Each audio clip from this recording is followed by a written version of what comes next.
Од старите занаети во Македонија може убаво да се живее, бидејќи вештите раце на домакинките може да донесат заработка од 1000 до 1500 евра месечно.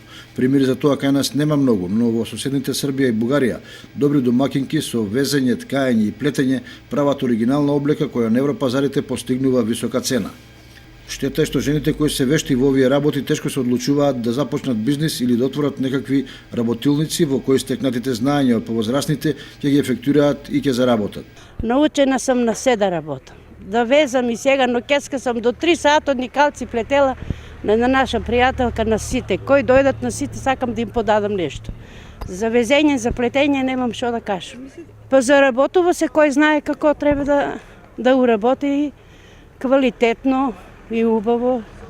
Јас имам колку блузи сплетени, еличиња, калци.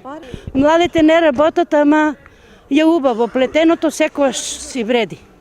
Од нек не изнесох колку шалови, еличиња што сам плетела, викам деца носете, јас што ќе ги правам.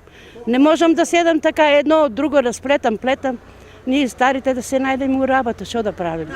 Значено и тоа што државата помага со неповратни средства, но и со поволни кредити за предприемништво. На тој начин може уникатната гардероба која би се произвела во некоја работилница во Кочани или околните села да се продава во Виена, Амстердам, Париз или Цирих. Значи не треба да се следат некои високи моди или трендови, туку да се негува локалниот фолклор и традиции со спецификите на овдешните материјали и креации.